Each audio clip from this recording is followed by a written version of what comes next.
Morning. Good morning, everyone. Welcome, welcome. Happy Thursday. Blessed to be here. Another day, another morning. All right, guys, you know I got to look for the Bible verse of the day, okay? So give me a second. Woo! Yeah. We are in the house. Let's see here. We are in the house.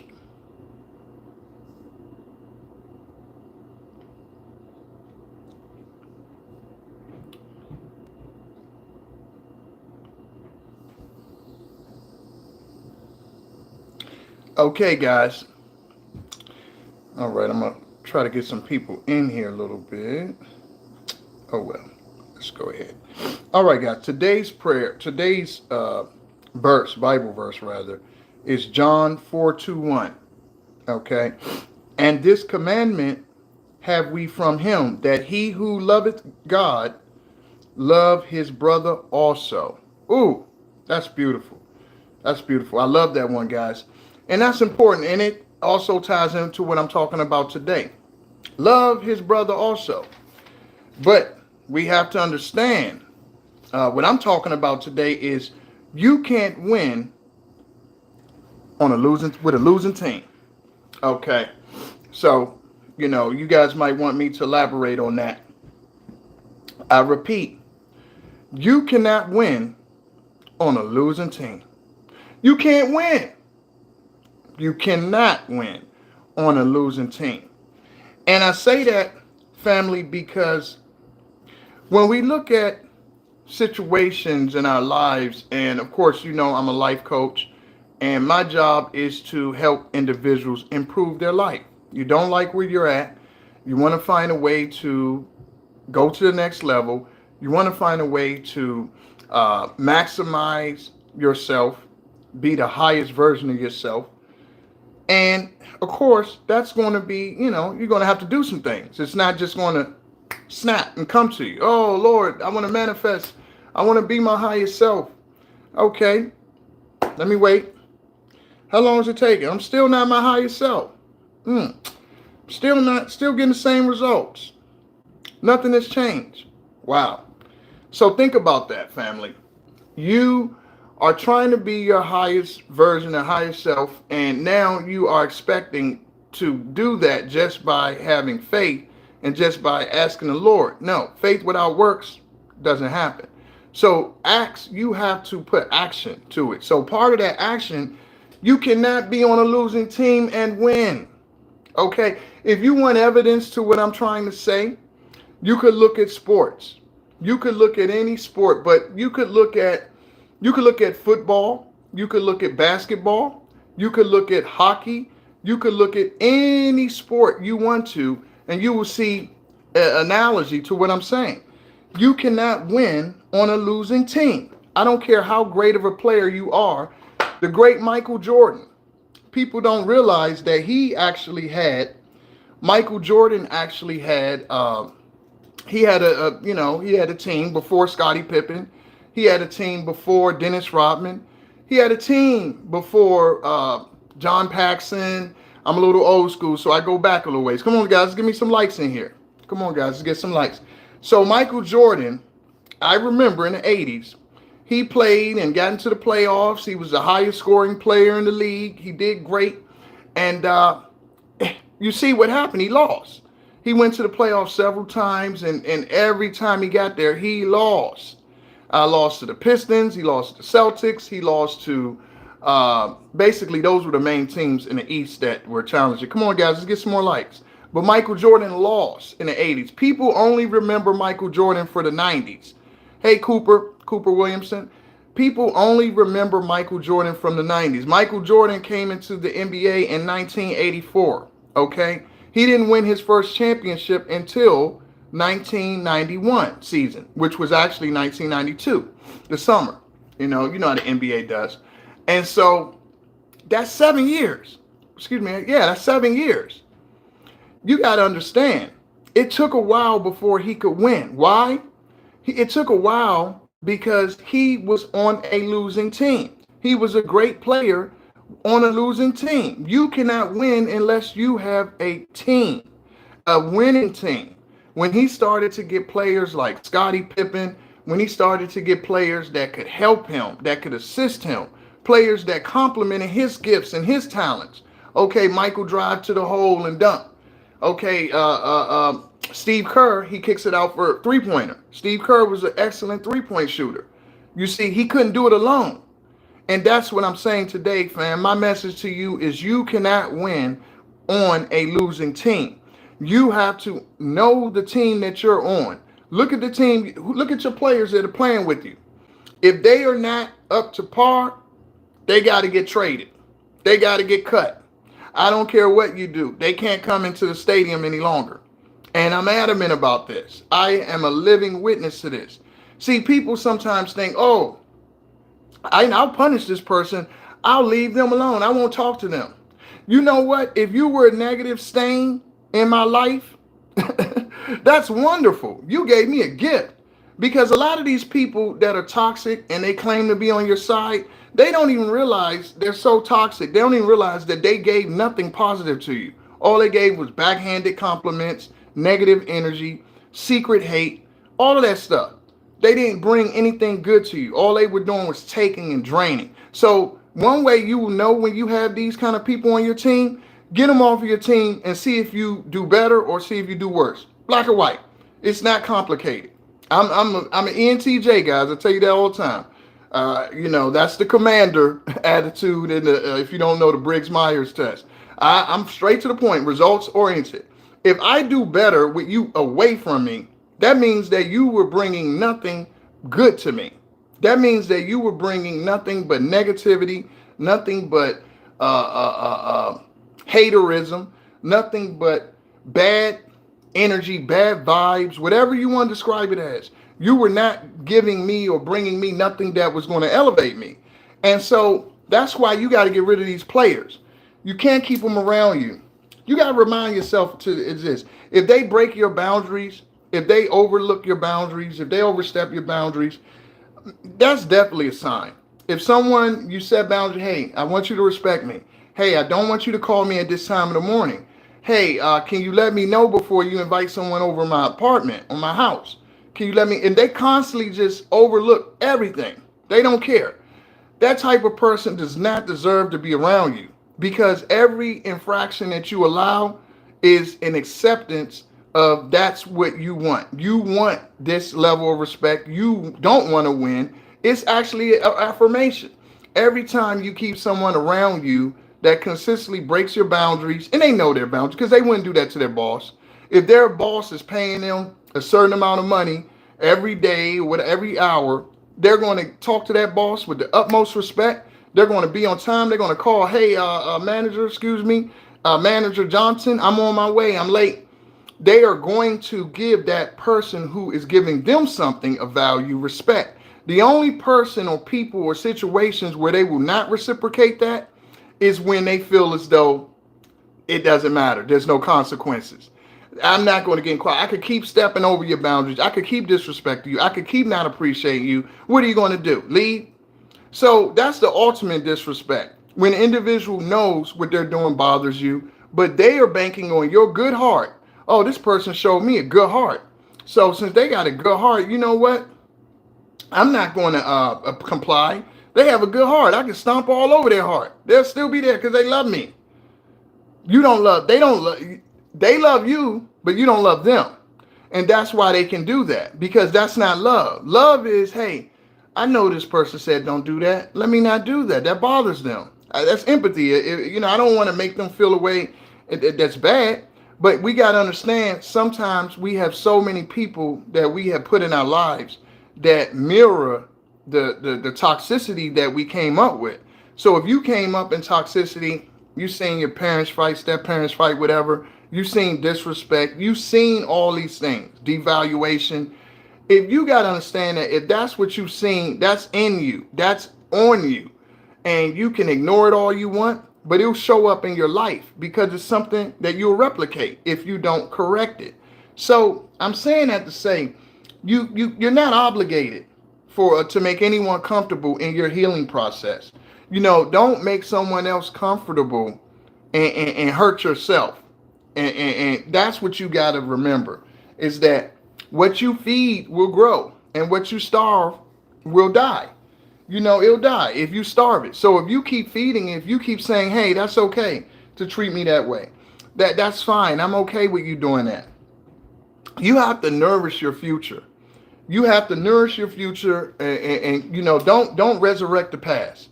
The past is the past, because that's not coming back. If you want to go forward, like I told you, Luke, I think it's Luke 9:7. I'm not sure. I can't remember the exact number of the verse, but the Lord tells you, do not look back. When you set that plow, you plow forward. Do not look back. It's a reason you have to be that way. It's a reason you have to be that way, because what you must always accept is that you can't hold on to both. You can't be going to the future and going and getting a better life and still have these remnants of the past that you left that was no good to you. Because ask yourself this, whenever you think about turning back and looking back, ask yourself this: why did you leave in the first place? Why did you have to set that boundary in the first place? Why did you have to exit that person's life, them people's life? Why? It was a reason. You didn't just exit for no reason. You exited because it was not good for you. And a lot of times your mind will trick you and be like, oh, remember the good times we were laughing? Hey, don't let that trick you. Okay, that's revisionist history. Sometimes we do that. It's human. But you must move forward with faith. Okay, move forward with your faith and your belief of where you're going, and knowing that you are going to a better place to do better things, bigger and better things, and understand that everyone can't go with you. It's crucial that you know everyone cannot go with you. Remember, you are only responsible for your emotional, your physical, and your mental. Your spiritual. You are responsible for that. No one else is responsible for your healing. You're the only one that's going to put in the work for your healing. No one cares about you like you and God. That's it. So if you expect someone to say, that's already shown that they don't respect you, that they don't care about you, if you expect to wait around for them to all miraculously wake up one morning, hey, I realize I care about you. I realize I'm willing not to break these boundaries. I realize you're worth something. If you expect that miracle to happen, if you want to wait around for something you've never seen to happen, hey, that's on you. I'm not willing to do that. I'm telling you as a life coach that don't do it. When you walk away from people, keep it moving. And I've been guilty of going back before with people that I knew was bad for me. And every time I went back, guess what happened? It got worse. Okay, because it's like training someone, teaching someone how to treat you. Okay, first time you just placked a little spitball at me. Ouch. How you in school, someone throws a little straw and hit you with a little spitball or whatever. I don't know if you guys did that, but we did. Now, the second time, they throw a piece of paper. They crumple up a piece of paper. You didn't do anything about the spitball. Now they throw a piece of paper at you. Oh, what in the? Okay, man, hey, chill out with that. The next time, they're throwing an eraser at you. And this is human nature. This is human nature. What people get away with, they're going to keep doing. It's just facts. What you let them get away with, you're teaching them what they can do to you. Okay, and I don't care how good your heart is. Actually, it's more dangerous for a kind-hearted person to let this go on, because eventually that person's going to snap.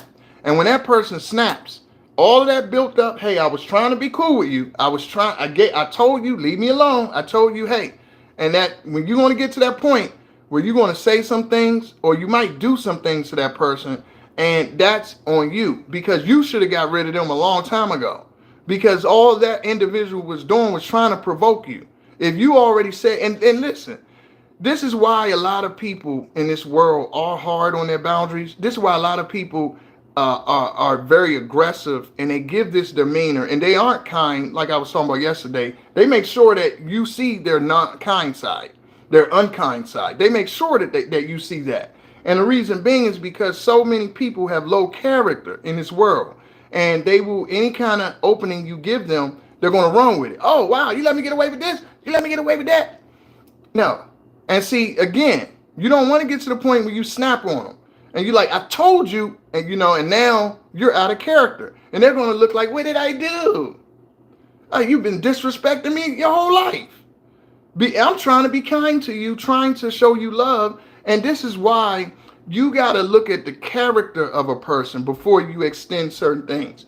Look at their character. Everyone is not worthy to be on your team. I don't care if it's your blood. I don't care who it is. That don't mean you're just, oh, you're my kid, you need to be on my team. No, you could be a hater kid. You could be a kid that don't want to see me win.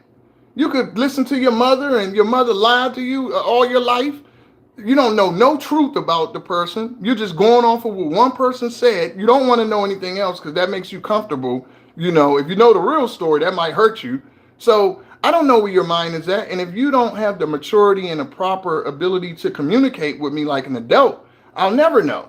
That's just how it goes. But it's not up to me after you get a certain age. You need to mature and be able to hear the truth. If you're not ready for the truth, let's leave me alone because I'm going to tell you the truth. And you might not like it. So that's how I roll. I'm not going to sit up and wait for someone to be ready for me. No. Why? I might not be here a couple minutes. I'm waiting for you to do what? And all along you pulling me down? No. You got to go until you grow. I'm not saying the door's closed forever, but until you show me some serious, significant, consistent growth, you're not around me. Now, most people, the door's closed forever. I say for my kids, you can't be that way with them because they're young and they might grow and mature. I had to do that with my father. I had to mature to the point where I understood certain things. Now, saying he deserved it, but that was just my character. That's my character. But I got to assess, and everyone out here has to assess everyone on an individual basis. Has this person shown me any sort of the respect or the ability to, do I believe they have the ability to grow? Or do I believe they have the wanting? Do they have the desire to grow? And some people don't want to understand you. Like I said, they want to believe a narrative that makes them feel good. It's almost like racism. Some people want to be racist because that makes me feel good. I want to feel better than you. I don't want to feel like we're equal. Because why? Because if I thought we were equal, that throws me off a bit. I'm looking at you and I don't feel we're equal. I think you might be better than me. You see what I mean? So they hold on to a narrative that makes them feel comfortable with their identity. So they make you the villain when you're not. But that's just what makes them feel good. Now, it don't have to be your kids. It could be your brother. It could be your mother, father, anybody. It could be your friend. It could be your coworker. It could be your pastor. It's basically something in you that's threatening. And so they want to hold on to a narrative that allows you to be here, to be lower. That's what makes them feel comfortable. See, a confident person, an honest person, don't need to feel better than someone. I don't need a fake narrative in order to mistreat you, to trick my mind into disrespecting. Because if I know I'm right in my heart and I know how I move and I know I want the best for you, that's the beauty of having a pure heart. You don't want anything bad for someone. See, but haters that don't love themselves, that have low self-esteem, they don't have the ability to give that because they don't have much love for themselves. You see, you can only give what you have. I would make the mistake in the past of thinking people had my confidence, thinking people had my heart. No, everyone doesn't have. If you're a confident person, because you see the world through your lenses, and the ENTJ, that's really how they see the world. They really kind of one-track mind. We see the world through our eyes, which is wrong. A lot of people feel so terrible about themselves, they can't give anyone else a compliment. They can't be honest with themselves because any hit to their armor would just tear them apart. And I have to work on that. I have to work on my ability to see it through someone else's eyes and my emotional intelligence. I'm working on it. I'm not a finished product, but I can tell you, in result, we all have weaknesses, okay? Mine is emotional understanding of my emotions and others' emotions. That's mine. Everyone has something, but nonetheless, you need to get the people that's not good for your team away while you develop. Because all they're going to do is pull you. They're going to keep you in a toxic cycle where you can't even get up for air and grow. And, okay, maybe understand this person a little more. You won't have time to do that because they're keeping you in this turmoil. That's what toxicity is. You're just trying to survive the toxicity of the person. So therefore, you got to keep the poison away from you. Don't keep someone on your team if you're not winning. You either want to win or you don't. And you got to make up the decision in your mind. Do I want to win? Or am I just playing this game just to play around? You got to make the decision. Do you want to win? Or do you want to just be here and not really fulfill your potential? Because you can win. I'm telling you to say, I had people around me to tell all my life, you can't do that. Why do you think you could do that? Why do you think I can't do that? That was my attitude. Why do you think I can't? You don't believe you could do it.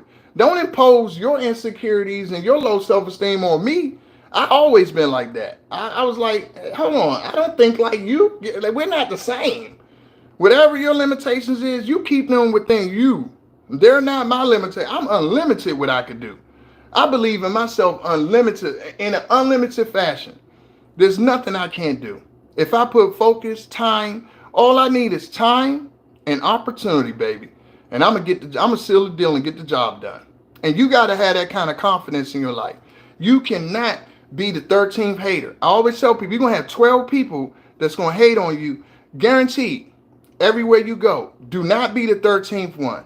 You have to be your biggest cheerleader. You have to be your biggest fan. You have to be your biggest player. You got to be your Michael Jordan. And the problem is a lot of people, they're not their own Michael Jordan. They're like their own, I don't know, BJ Armstrong. They're their own, Steve Kerr.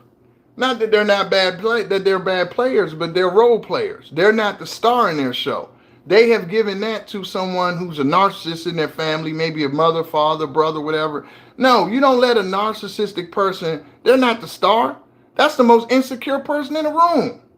That's the most insecure person in the room is a narcissist. They need validation from people constantly, phony. They're the most insecure people in the world. You don't let them tell you anything about yourself. If you recognize someone is like that, the fastest thing you could do and the healthiest thing you could do for you is get away from them. And I know, unfortunately, a lot of us, we grew up with them. You couldn't run anywhere. And then they're all in the world. But nonetheless, it just makes you stronger. But you're your Michael Jordan. You're your champion.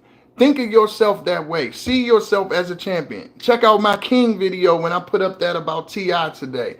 I did a little skit, I put up videos, you know me, I'm always putting up stuff, but you got to tell yourself you are a king. If what you think is what is real. Okay, now, this is the truth.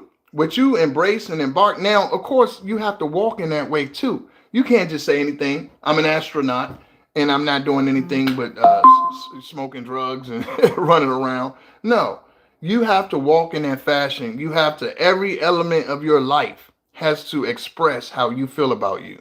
Okay, where you go, who you keep around you, and the things you do, and you just keep stock of that. And you just got to keep reminding yourself, I'm an eagle. You see, eagles don't fly with buzzards, and when I was younger, we all try to fit in and be around more people, whatever. I always was a natural born leader. So I would hear people say, hey, I want to go here. Hey, I want to do this. And I'm like, no, I want to go do this. I want to go do that. I don't want to do that. So I can't be on your team because I have my own standards for what I want. I have my own things, and that's the faith that always kept me standing when I got knocked down. So when you have faith like that, you can have that attitude. When you have faith in God, okay, if I do get knocked down, if I do get knocked down, I'm going to get back up and keep flying. When you're an eagle, you don't worry about buzzards. You looking down, the eagles fly ahead, they fly over them. If you see my post on my channel, you'll see I have a post of an eagle. Okay, if you see that, like it, but I have that for a reason, because eagles aren't like the other birds. They're flying higher. The other birds can't even go up there. The other birds can't even breathe the eagle's air. And you got to know that about yourself. So if you are different, it's not that you're bad. And then I would do things still to this day.